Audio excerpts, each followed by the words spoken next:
Welcome, everyone, to That Kind of Nerds podcast, a weekly show that tells you what is going on in the nerdy world. I am CJ Millen, joined by Josh Burns and Brian Thornton. Happy Thanksgiving, everyone. Happy late Thanksgiving. Yes.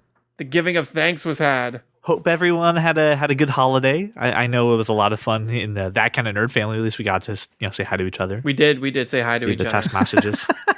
It was great. I felt so close to you in that moment. Not like we text every day. You text me more than my family. It's true. Not complaining, but you do. All right. Well, this episode, we're going to do things a little differently than we do every single week. We don't have a ton of topics because we're going to be talking about Justice League. We're going to be giving our spoiler-filled reviews and just conversation about the movie.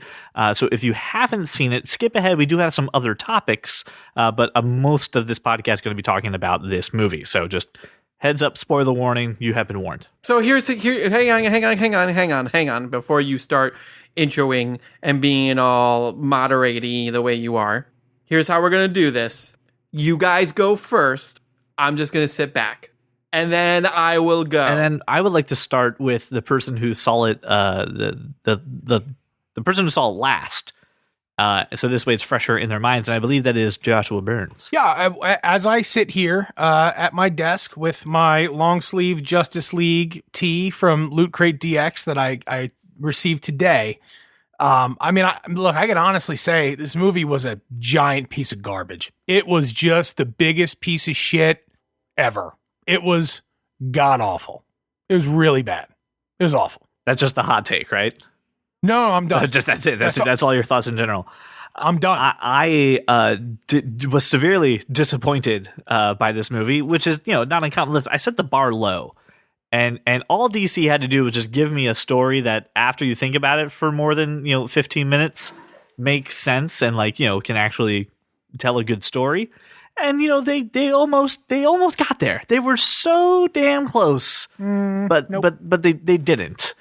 And I will tell you the first thing that really just I spent like 5 minutes just seething over was how they opened the movie with this cell phone footage of Superman. And there's two things I have a problem with. Number one, you're holding the phone the wrong way. Okay, go landscape, not portrait. What's the matter with you? Well, that's ridiculous. Number two, it's all pixelated. Number three, Superman's fucking face that entire time. He looked like the humanized version of Shrek. I couldn't deal with it. And anytime. Nah, he looked like he had a stroke. I wouldn't call him humanized version of Shrek. But we've had two movies featuring Superman, and in neither one did he look like a cartoon. It was awful. CGIing his mustache away is awful. I don't care. I don't care about that. It was the rest of him as well. It looked like Neo. There were several times, right, where the CGI was just like, okay, stop. And Steppenwolf, terrible. The whole movie was a piece of shit. And Steppenwolf is the big, glaring issue when it came to the CGI. It's like, why didn't you just do a guy in makeup? Like why did you have to go CGI Steppenwolf? It doesn't. I don't believe it, and it looks terrible. Like, it's just bad CGI effects. And there's some poor schlub who spent months removing Henry Cavill's mustache from his face, and he was like, guys, I think we did it. We're going out for beers tonight. Way to go! And they gave it to the studio. The studio, someone's drunk at the screening going, yeah, good. And then they put it in front of people. They're like, I don't know what you guys were doing. You're not finished yet. Did you just do bad Photoshop? What did you do?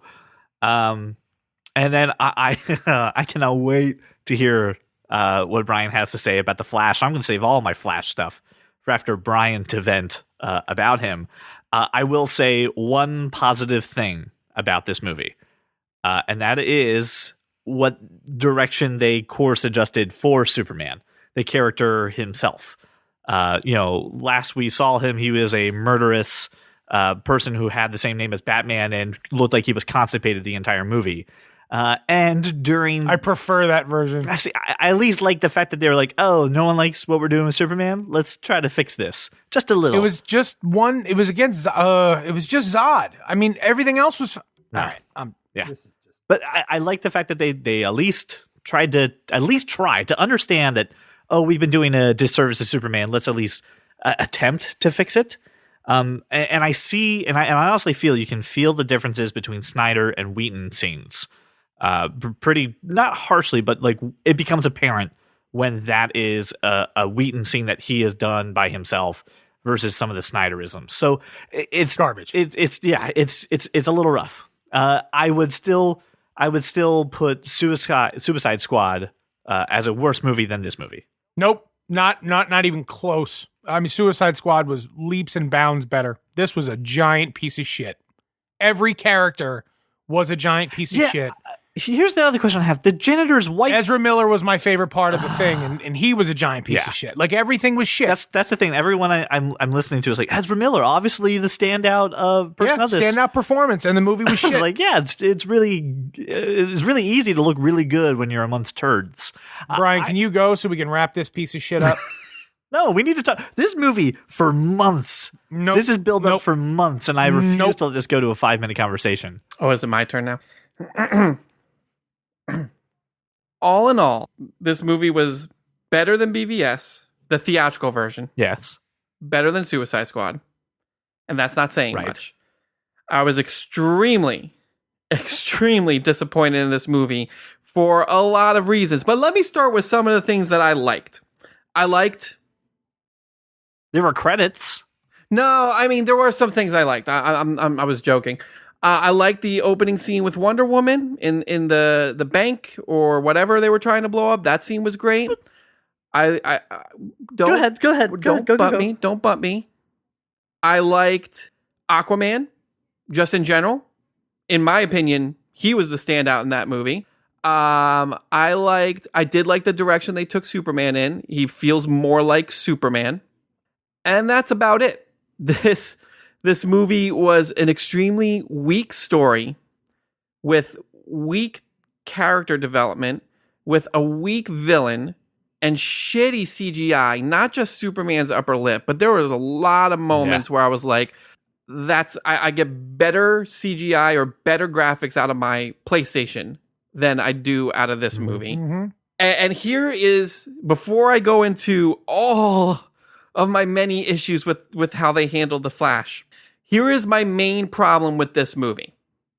And I'm going to try. Well, no, I'm not going to try. Listen, at the end of the day, you have to kind of compare this to Avengers, the first Avengers, because it's a very similar movie in the case of a group of heroes banding together. And the reason I say that is this.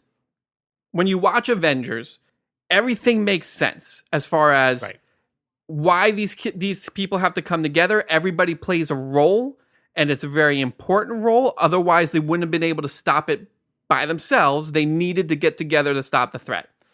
And every character in that first Avengers movie had that moment where you were like, yes, that's why I love this character. This scene right here, that's that person. Whether it be, Tony Stark saying, that man is playing Galaga, or if it's Captain America taking out 3 aliens while directing cops to do what they need to do, you stood up and you were like, yes, that's the character I love. This movie didn't have that moment for any of those characters. There was not a single moment where I felt like, yes, this is why I love Batman, or yes, this is why I love Aquaman. It was just flat. And here's the biggest problem with this movie. This entire movie completely invalidated every other member of the Justice League because their entire purpose is to bring back Superman. Not to stop the threat, not to do anything, to stop Steppenwolf. For 95% of the movie, they are getting their asses kicked repeatedly by Steppenwolf. And Superman shows up and makes the problem go away.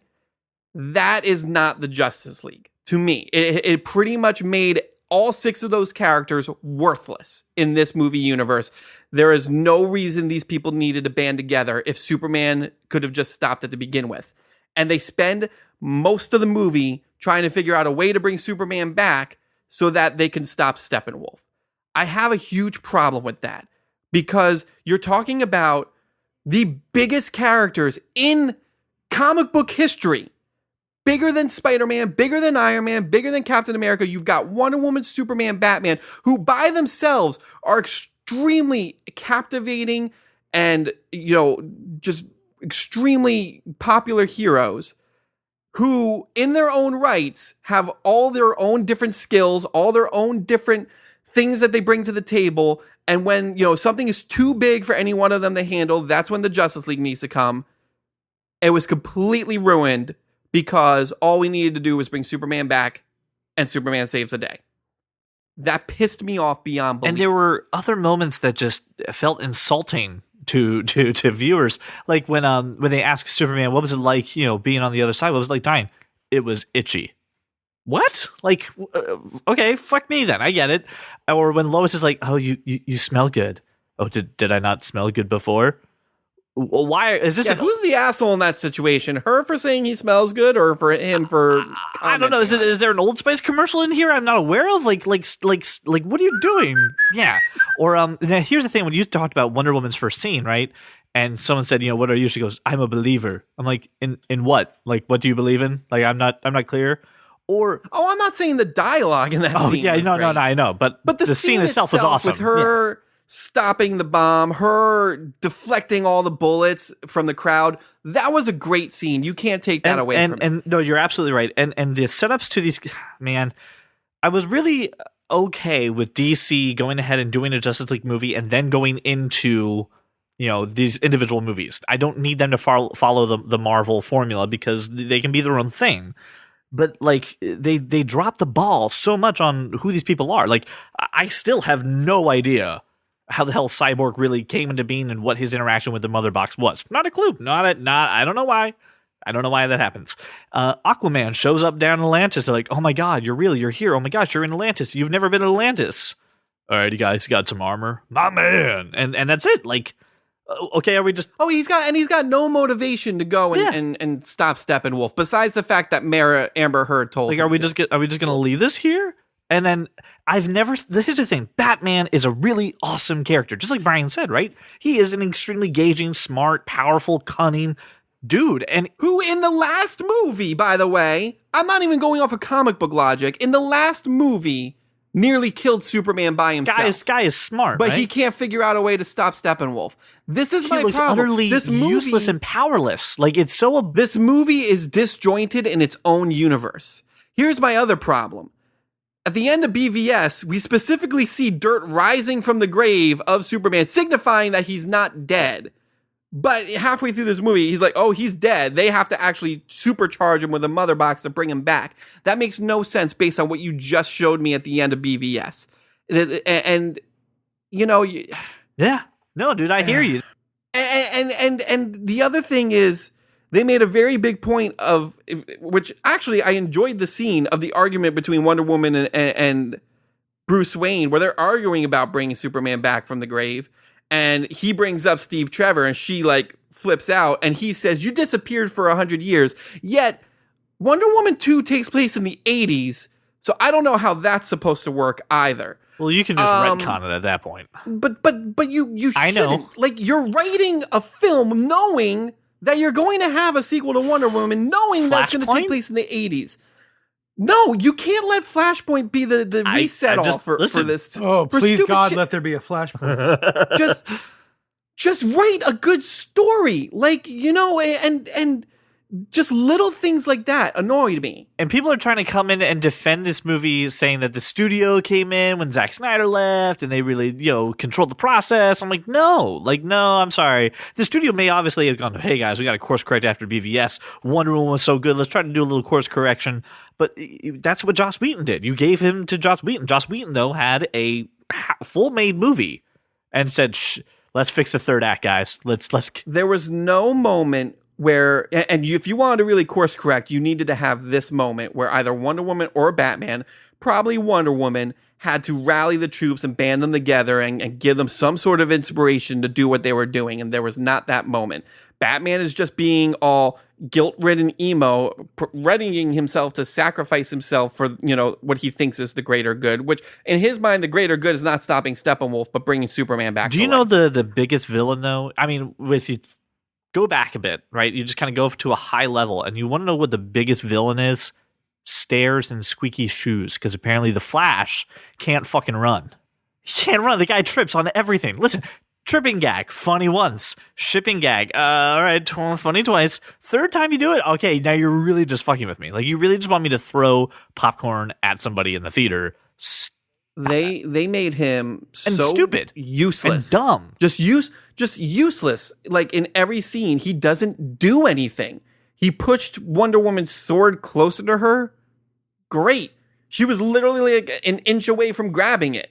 So, all right. He literally does nothing the entire movie except supply the lightning bolt to bring Superman back. And the way, listen, like you can sit there and say Ezra Miller had the best performance. I'm sure he did, but the material he was given was garbage. They tried so hard to make him, he's like Spider-Man. See, Yeah. he's the funny one. He's the comic relief. He wasn't. He was annoying. By like the third or fourth scene of him trying to make a joke, Yeah, and I blame Ezra Miller too for his choices. I don't necessarily think it's the script. he was just annoying, especially when he's running around the Batcave, be like, "It's a cave." I'm like, "I'm going to hit you."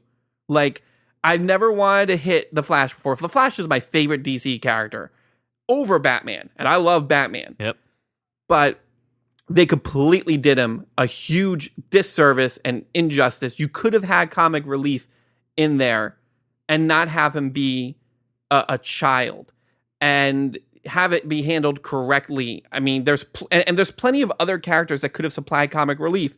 You know, Aquaman's not exactly all doom and gloom all the time either. He could have been a little bit of comic relief, and he was in one scene, but that's about it. And I was so disappointed, and I had my bar low. But this movie needed to be better than what it was, and it wasn't. And that's the other thing too. Warner Brothers needs this to be better than it was, because I mean, not only are they going to lose a lot of money on this, right? They're already losing money on But it. I mean, this is another. Hey, critics are tearing your critics and fans are tearing your movie down. That's not good for business. So I mean, I don't know what that means for the movie universe at large. But this is not a good sign. And Josh, I understand your desire to just crumble it up and get over with. But we've been talking about this movie for months. And the fact that it's this disappointing, that it's worse than we even thought it was going to be, that they couldn't even do the basic things right, is a problem. I will agree, Brian, though, with your perspective that at least they did something good with Superman. I'm glad to know I'm on the right track with that. But in doing that, they ruined everybody all the else. other Absolutely. Yeah, they sacrificed everybody else to correct Superman. So just not good. And there was no character development for and this is exactly what I was worried about doing it this way. There was no real development for Aquaman or Cyborg or Flash. And you didn't really get an idea of who these characters were. The most you got was Flash, because you know what his motivation is. And here's the other thing. For a guy who is studying in college to be a forensic scientist, he's really fucking stupid. Really dumb. And that pissed me off. And they made him such a joke. Like, they're like, "Hey, Flash, go save this town full of Russian people." And I was like, yes, this is going to be my moment. This is going to be my Flash moment. He's going to rescue every single person in this town. Yeah. He rescues that one family that I don't give a shit about, and Superman rescues the rest. The whole building. And in a whole building. Like, and Yeah, no, dude, I hear you. Bottom line, this movie is awful. It's worse than we thought it could be, and it's seriously putting into consideration how I'm going to spend my money, even with a movie pass, on watching DC films. So, DC, you've got some serious work to do. did you use your movie pass for this? No, I did not. Oh, okay. Well, then you actually did waste money on it. I paid money for this. I'm even worse. So, DC, you have some serious goddamn work to do.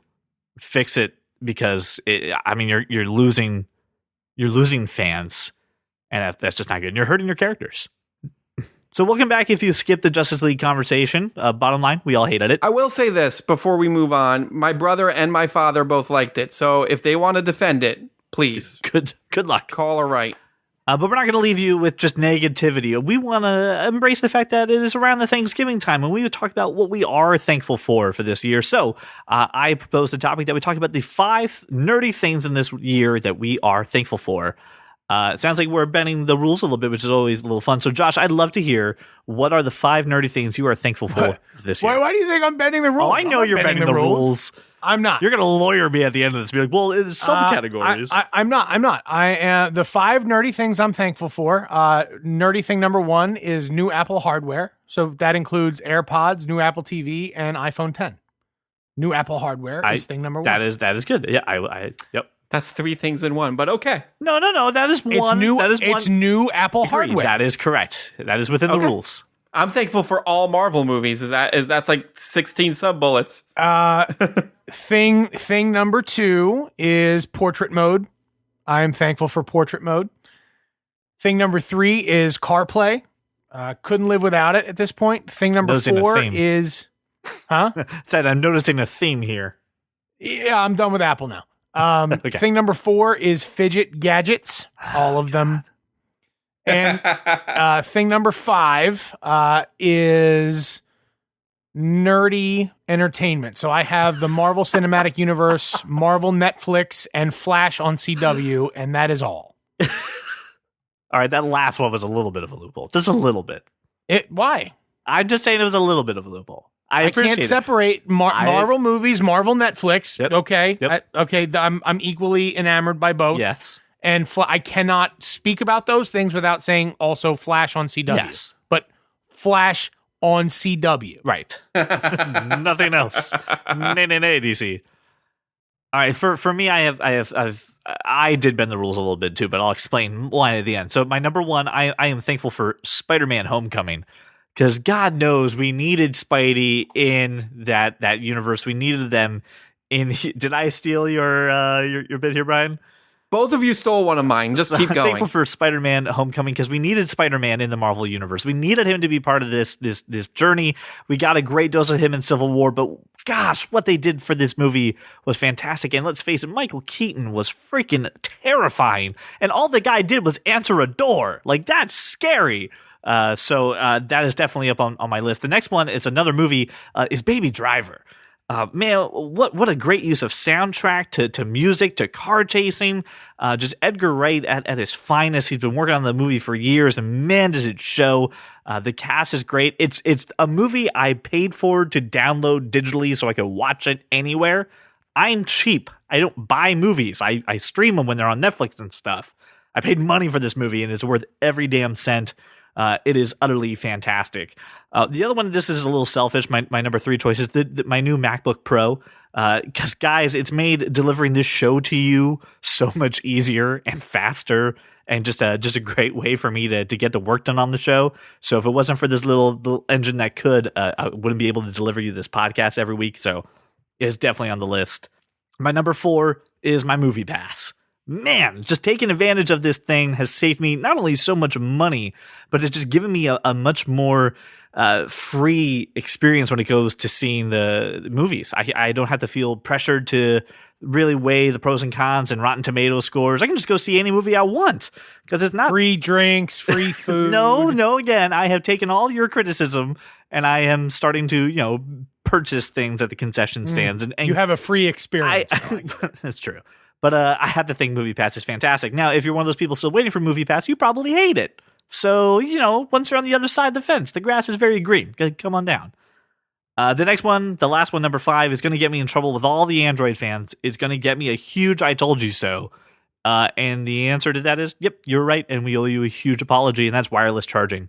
Having that set up for my iPhone has just changed the way I use it in my car, use it the way I do it in my job. I mean, it's just a fantastic freaking feature. I wish that we could have had it before. Android people, you were bragging about it for years, and we brushed you aside. But hey, you were totally right about this. It's a game changer. But we would have to compromise, functionality, usefulness. Oh yeah, I'm not gonna. I'm just saying they're like, we've had it since 2000 and blah blah blah. Well, that's wonderful. I don't think I need to apologize to Android users. Just though. they were. Well, I know. No. I know. I've dismissed it.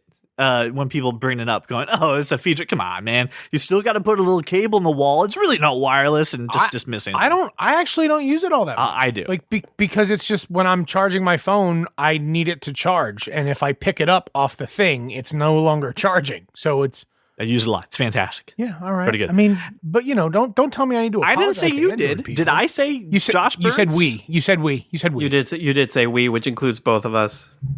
I don't think I've ever weighed in on my opinion on wireless charging. I will go back and put the burden solely on myself. So good man, Craig Phillips, you win. Ding ding ding, you win. No. Craig doesn't win. No, not Craig. Maybe other Android people, but not Craig. And then I added number 6 because I'm allowed to cheat, and that's for What? baby Gwen. What the hell? I'm allowed to say Gwen Stacy, my little Gwen Stacy. I'm thankful for my little baby Gwen Stacy. Oh, I think you it's went and made fucked it up personal. that she was sixth. I saved the best for last. It was not in a particular order. No. Brian Thornton. Well, since you both cheated, I'm just going to go ahead and cheat. I'm thankful for all movies, all television, all I technology. didn't cheat. I didn't cheat. All nerdy children in the world. I didn't cheat. You're thankful for Justice League? No. You No, said all listen. movies. Listen, I actually had a list, and each thing is one thing. I didn't do any subcategories or living people. Each of my things are one thing. I wasn't. I was told no living people allowed. What? I'm just Who said saying. no like living people all allowed? of you cheated. But now everybody's gonna look at me judgingly when I give my list. So here we go. We were told no living people because Brian Thornton would have been number 1 on my nerdy thing. Exactly. Thankful for. Thank you.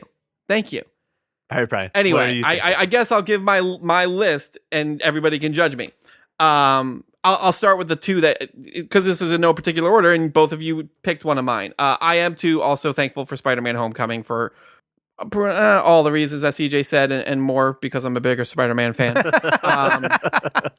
I am also thankful for The Flash, the TV show, not the shitty movie version, because It's so Grant good. Gustin is so good. is my Flash. He's my Flash. He still couldn't do it on the big screen, but so good. I am thankful for, and this came out a year and a half ago, so this is kind of a little bit of cheap, but I'm thankful for Overwatch. And here's why I'm thankful for Overwatch. Because not only do I get hours of enjoyment out of playing it and getting my ass kicked by my best friend, but anytime there's a new thing, I get it for free. None of this microtransaction bullshit, which is great. I am thankful for the Kevin Smith podcast that I got to see live, which was a lot of fun. Me and my brother went to see Hollywood Babylon a couple weeks ago, which was great, and I plan on doing it again. And I finally am thankful for my Nintendo Switch because I have attended so many millennial rooftop parties since. Roof and it's been pooping. amazing. Roof pooping all the time. Roof toilets everywhere. It's been fantastic. There's a toilet on the roof. You know, Which means it means God God's is watching watching. us. I'm also thankful for all our listeners. Can we pander? Are we allowed to pander? Pandering? No, because that's 7 for you now, fucker. Touche. All right. Well, back by popular demand. Not popular demand, like threatening. Like Back by under penalty of execution. You and I both got threatened, didn't we? I got threatened at a bar by a couple people, but most notably Laura Burns. Yes, but also Ellen was very threatening about it. Ellen was very threatening as well, who I got to meet Ellen. That was nice. That kind of nerd fans, your voice has been heard. Your threats have been duly noted. Please stop that. We are bringing back everyone's favorite segment. It is time to cast this. Cast this! I'm sorry, I almost forgot there was a theme song for it. For those of you who are unfamiliar, Cast This is when Brian and Josh take a movie, look at it, and recast some of the major players. I then judge it, and then I make them argue about it to see who wins. Let's start this round of Cast This. And if I remember correctly, this movie that we were casting this week was a request, was it not? Yes, it was actually Laura's request, but I said it was Zoe's. It's Zoe has watched A League of Their Own no fewer than 20 times in the last month. So we're going to recast A League of Their Own with actors and actresses that she is probably a bit more familiar with. A little more contemporary. And then we get rid of Madonna, so that's always a nice, a nice way to do it. Indeed, that's a plus. Getting rid of Madonna. Really? A plus. Out of that entire cast, I'd rather get rid of Rosie O'Donnell. Well, we're going to do that too. All right. Well, yeah, clearly. Is there a particular character you guys wanted to start with, or do you want to just go by a list that we have? Well, I'll tell you what. I don't have a preference how we do it. As long as we take eternity and you make a ruling on each one. I'm still wrestling with it. Let's have Brian go first. How about this? How about I'll pick the character, you take the lead, and then we'll go from there. Okay, what character do you want to start with? All right. So if we're going to start off by recasting Jimmy Dugan, who was the coach, if I recall correctly. The manager. Yeah. The manager. I don't understand baseball terms. I do enjoy this movie though. Sports. Played by Tom Hanks originally. And if I can't have old Tom Hanks playing this role again, because I kind of want to, I actually have Nathan Fillion in this role. Ooh. How many times can you select Nathan Fillion? This is just the second time. You knock your shit off, Josh. You know what? I was really I was going through all the ladies in the list, and I was like, oh, Anna Kendrick, and I knew I was gonna get shit for it, so I didn't cast Anna Kendrick. I don't believe you didn't cast her because I'm sitting here. I'm sitting in front of my MacBook, putting together my notes, going, Brian's gonna cast Anna Kendrick as Kit Keller. I know for a fact. Swear to God. Brian's gonna cast Anna Kendrick as Kit Keller. The thought crossed my mind, but I actually really like my pick for Kit Keller. But for Jimmy Dugan, I have Nathan Fillion, and I do. I don't often discuss my picks with Laura. I was talking to her, and I had one opinion about who would play a better drunk Jimmy Dugan, but the guy that would play a better redeemed character is Timothy Olyphant. Brian likes it. I do, but Here's the thing: when I think Nathan Fillion, but I like Nathan Fillion more. When I think Nathan Fillion, right, I really think about his ability to do comedy, but I don't see the dark side of the drunk part, right, of Jimmy. So Brian, defend Nathan Fillion as a violent drunk, a drunk misogynist. Yeah, Make him a drunk misogynist, please. No, there was. Why is this escaping me? There was a role where he pretty much was that. Hang on, seconds. I got this. And his role in Rick and Morty doesn't count. I'm not thinking Rick and Morty. But funny. Because here's the thing. In my opinion, Timothy Olyphant can do the whole thing. Yep, the whole thing, whole gamut, start to finish. The redemption, the whole 9 yards. Interactions with the little boy. I mean, he's got it down. Yep. Yeah, Nathan Fillion can do all that too. You're just asking me to. I don't see Nathan Fillion as a drunk yelling at a little kid and then also saying there's no crying in baseball. Like, I just don't see him nailing that. Right. You've never seen Buffy the Vampire Slayer, then, I've have seen you? Buffy the Vampire Slayer. Yeah, he's Caleb in season 7. Come on. What? Listen, did you go all low? Is every one of your picks low budge? Because every one of mine are like blockbuster picks. No, except for like one. No, not low budge. The rest are pretty high profile. They're half and half. But I have half and half. I think. Listen. I just gave you a role where Nathan Fillion can be dark. I appreciate that then.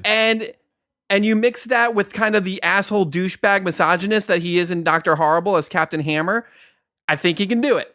Okay, so now we have capability. That's absolutely no problem.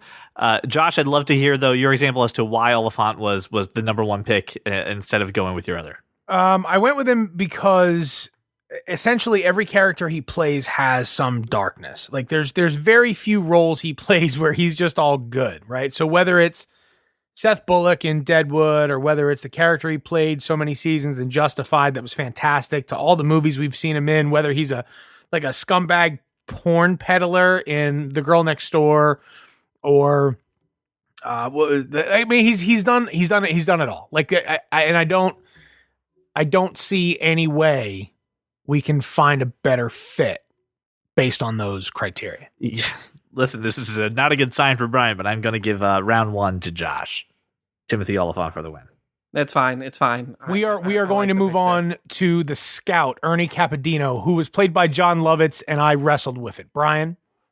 Oh, you want me to go first? You're going to go first. Yeah. I have Jonah Hill as Ernie Capodino. I don't hate that move.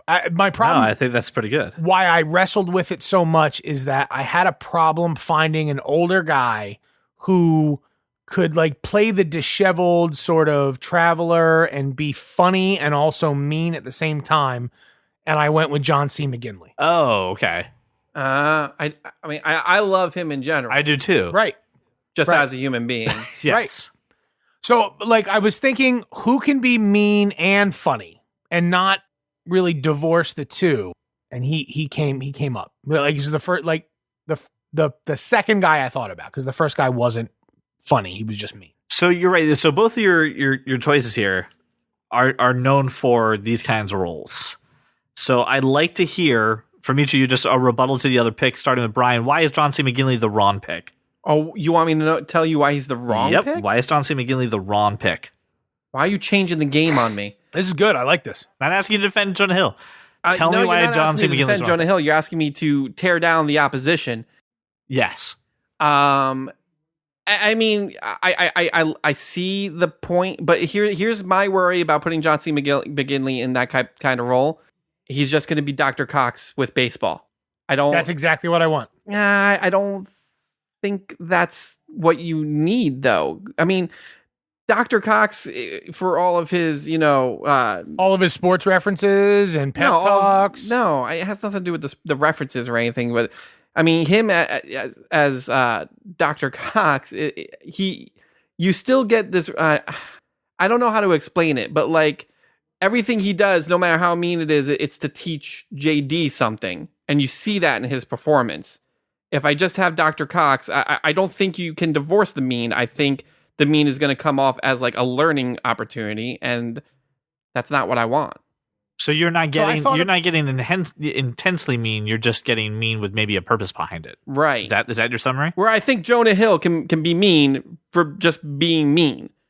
My problem with Jonah Hill is he's far too young for that role. No, not anymore. Yeah, too young He's for in that his role. 30s. That and we had he played John C. McGinley played like a grizzled. Well, I want to hear reporter. about Jonah Hill. I don't want to hear about John C. McGinley right He's now. too fucking young for the role. That's it? That's There's all you've no, got? Like John Lovitz was far old. Like I cast this the same in the same fashion that these characters were. But I don't see Jonah Hill like he's slapsticky, and it just I don't feel like he's tough enough to play like a Chicago scout. I just don't. And I get that from John C. McGinley. I get tough, I get funny, I get mean, and Jonah Hill's just kind of I'm fucking funny. And that's and I'm mean funny because I'm making fun of you, but there's nothing behind it, is my problem. But that's my argument. John Lovitz was 35 when that movie came out. Let's see how old old is Jonah Hill now? is. I'm looking it up right now. He was 35? He was 35. Wow, John Lovett's not aging well. No. 92. He was born in 57. 92 when that movie came out. Minus 57 is 35. And Jonah Hill was born in 83, which would make him a shy under. Yeah, all right. 25. I mean, right it age. plays. Well, I'm going to have to say then, based on the arguments, it's going to go to Jonah Hill because All right. he's the right age. Brian, you're on the board. If you're going to bring age up, I'm going to pull up all of their ages. Laura now. is not going to be happy, but let's go. I'm going to pull up all of their ages. All right, Brian, you pick the next one, please. Let's go with Ira Lowenstein. I went with John Cusack. Okay. I went with George Clooney. Who? Yeah, I'm sorry. Hold on. So we got George Clooney and who else? John Cusack. Okay, I didn't hear you. Hold on. Make a pick. I hate John Cusack and anything he does. I'll go with Brian unless you got an argument for it. I don't think Clooney's nerdy enough. That's what I was. I looked at Clooney, but I just don't find him to be the guy that played Lowenstein was a stammering, stumbling, sort of nerdy. I went through a lot of actors and I landed on Cusack. I don't dislike Clooney. Yeah, I'm gonna give that one to George Clooney. So Brian, you're on that one. Pick the next. Yes. Okay. I guess we'll start with the ladies of baseball then. You're on a roll. Huh? You're on a roll. So, I mean, if I'm on a roll, let's go with Doris Murphy, who was originally played by Rosie O'Donnell. Okay. Or who do you have? I have Jillian Bell. And we know her from. Oh, she's the chick in Bad Moms? Bad Mom. She was in 22 Jump Street. She's She's boisterous. She's loud. She's, a little extra. But I can totally see her playing that role. Oh, okay. I know her. All right. Brian? I picked Amy Schumer. Huh? I picked Amy Schumer. Well, just right there. I know we all hate Amy Schumer, but I picked her for all the same reasons. I don't want her anywhere near anything I ever cast. Yeah, no. So it's a wonderful pick, but good job. No, it's going to Josh Burns, go to Jillian Bell. It's a wonderful pick, but because you all hate her, fine. because Fine. everybody hates her. Everybody hates her. She was in the movie Thank You for Your Service, and Jenny and I both looked at each other when she came on screen, and she's in a completely serious role, just like fuck Amy Schumer. She's a detriment to every movie. She brings down in your role. No, I'm sorry, you've lost because you poorly cast Amy Schumer. So Josh, All right, I think I perfectly cast her. If you hate her so much, I'm just saying. No, I didn't hate Doris. Murphy. I didn't hate Rosie O'Donnell in that movie. Doris was great. She was touching. She was a great character. I'm going to pick May Mortabito, the Madonna character. Oh, Brian? man. I'm not so sure about this pick, but I'm sure about my pick. I'm gonna go with it. I have Vanessa Hudgens. And I have Margot Robbie. Wow. So two drastically different approaches. Since we were tied right now, Brian, give me your defense of Vanessa Hudgens. No, You won't defend it? no, I won't because I like Margot Robbie. The more I think about it, Yeah, I think that's the right choice too. So I am giving this round to Josh Burns, making Josh now in the lead 3-2. Two cast members left. Josh, you have the board. Go for it. We're going to move on to Kit Keller, and I would love to hear Brian's pick. Kit Keller. That's Yeah. tough, man. Lori Petty was the original actress of this. This is big shoes to fill. I know. I have two, and I'm waiting on Brian's call before I name mine. Go for it. I have Melissa Benoist. And we know I her have no idea from. who that is. You do know her. She's Supergirl. Oh, I super hate that. Oh no. Yep, I hate CJ it. likes no, it. That's why I he hate went. it. Oh. You also got her from Whiplash too. She's in Whiplash. She's in Homeland. She's in She was the longest what's that riding movie? Glee. Mark Wahlberg. Patriots Day. Was she in she was in Patriots Day. Yeah, she was. And she was in Glee. Yeah, I'll yeah, take I that know. out. That's why I said it. Can't judge her just on Supergirl. Go ahead. Who do you have, Josh? I'm just double checking. Yeah, so my second pick is the same height as Melissa Benoist, and I vetoed her because of her height. So Emma Stone is my Kit Keller. She's 5'6". She's a great juxtaposition to who I cast as Dottie Hinson, and she's super spunky. She can do feisty. Everybody loves her, and she can do ugly duckling a little bit too. So Emma Stone is my pick. Oh man, these are two solid choices. So I need some arguments. I need some defense, Brian. I don't think you're. Yeah, Brian, tell me why Emma Stone shouldn't be Kit Keller. No, please. tell me why you went with Melissa. Why did you go with her over a bigger name? Because he didn't want to cast Anna Kendricks, and me to tell him he always casts Anna Kendricks. That is part of it. Anna Kendricks. definitely true. Sorry, I'm saying her name wrong. But I always cast Emma Stone too, so I was going to say if you cast Emma Stone in Look, this, I would have been. I like, said that to Laura. I'm like, these fuckers are going to say you always use Emma Stone, and I'm like, I don't care. You don't always cast Emma Stone. She's good. But okay, I want to hear Brian's defense of Melissa. I think Melissa Benoist is charming as all get out. I think she could pull off Ugly Duckling too, which she has on multiple occasions. I think she has this really amazing drive and you know is capable of displaying that like kind of beaten down character who has to pick herself up and you know push through all of the hardship to you know win the big game as she does every week on Supergirl. But Josh wouldn't know because Josh doesn't watch Supergirl. But that's why I chose Melissa Benoist. And honestly, she was. I briefly thought Anna Kendrick, and then I said Melissa. It's a bold move, Con. Let's see if it pays off. Josh, do you have anything? It's not going to pay Yeah, off because Josh is do going you have to. anything you want to add or anything you want to tear down when it comes to his choice there? Yeah, people know who Emma Stone is. Who So cares? there's everybody that goes to movies. Nobody knew. I don't know. Hold on. We got Margot Robbie. This is Jillian not a movie Bell, that you Timothy need big Olyphant. names for. I mean, we've joined. I mean, we got some people in this movie. Yes, there's a theme. I'm casting people that people know.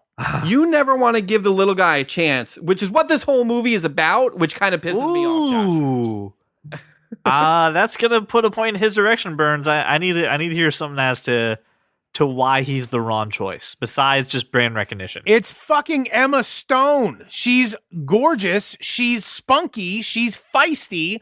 She can play the little sister really, really, really well. I don't know a role about Melissa Benoist playing the little sister. She's Supergirl, so she's, you know, a cousin, I guess, not really a little sister. She has a stepsister. That doesn't fucking count. Listen, because she's an alien and she's superior in every Here's way. the deal. I'm gonna say something. Stunt casting, I think, worked and convinced me, and I'm giving this one to Brian. Ooh, that's the wrong But call. listen. We're tied. Yes. Dottie Hinson. Dottie is the one that's going to decide it all here.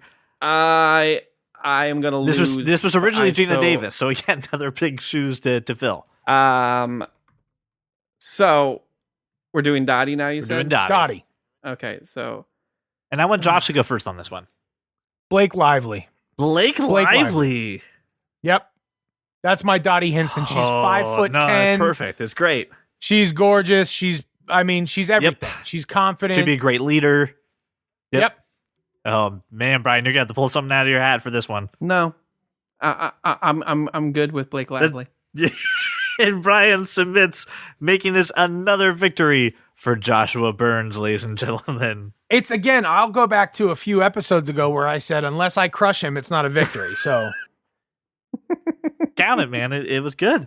All right, so let me run through our cast real quick here. We've got Timmy Oliphant as Jimmy. We got Blake Lively as Dottie, Melissa as Kit, Margot Robbie as May, Jillian Bell as Doris, George Clooney as Ira, and Jonah Hill as Ernie. That's a pretty solid list together there.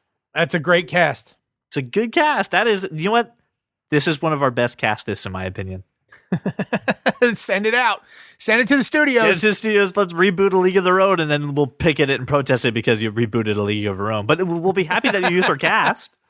We'll just be railing against it. That was fantastic. Josh and I are much better when working together. not Yeah, at I odds would. with each other. I would love someday to just get you guys versus somebody else and get another pair on, and you guys go team based cast this. I don't know who we would do that with, but damn, that needs to happen. Somebody call Kevin Smith.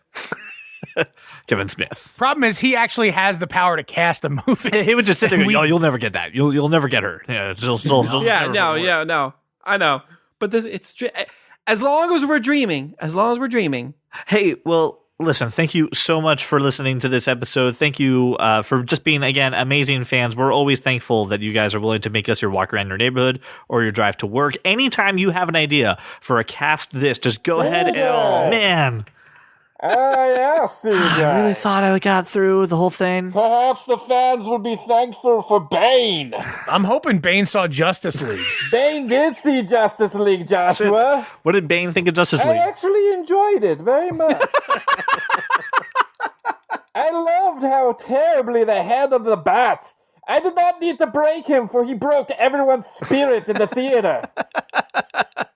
It was amazing. Oh, Bane. I have to say, I have missed you, and I do have one more question. Well, what does Bane do for That's Thanksgiving? exactly what I was going to wanna ask. know. What does Bane do for Thanksgiving?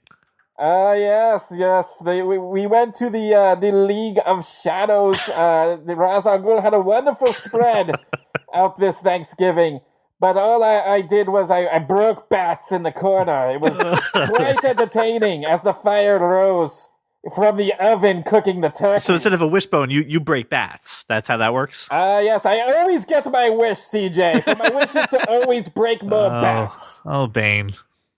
Well, thanks for stopping by, man. We appreciate it. Thanks so much. So, Bane notwithstanding, if you ever have an idea for Cast This, please send it to us. Tweet us, Facebook, whatever you do. Just search at That Kind of Nerd. or challenge us. I would love. I mean, if you think you're up to I it, would love to get a challenger on for Cast This.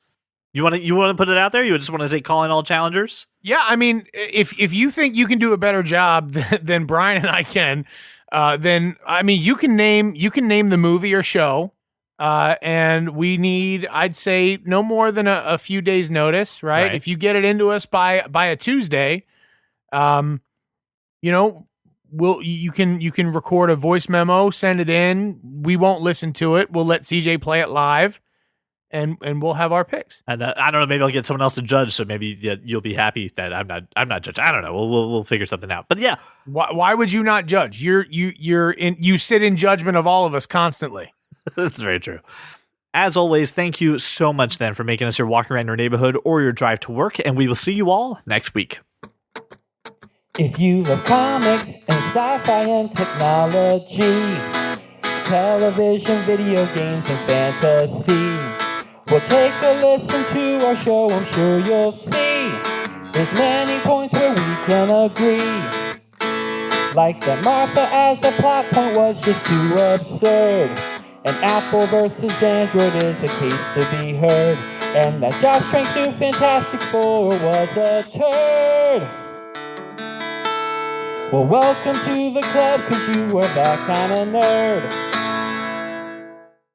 All right, so thank you again so much for making us your walk around your neighborhood or your drive to work. We will see you guys next week for the Nerdy World. I know what that means. The nerdy world. Yeah, see you for the nerdy world. Okay. Everyone feel good? No, because you both cheated, and my list is like I didn't cheat at all. There was no cheating. Fucking like surface level. I didn't cheat at all. I could have said so many like other things about things. There was no Fine. cheating. CJ cheated, clearly, but I did not cheat. I just need to know for the record, did anyone eat anything that wasn't turkeys, mashed potatoes, and biscuits, stuffing?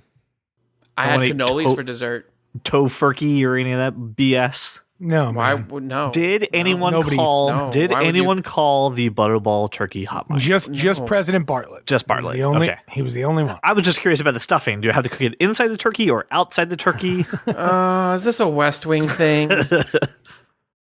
You guys are so lame.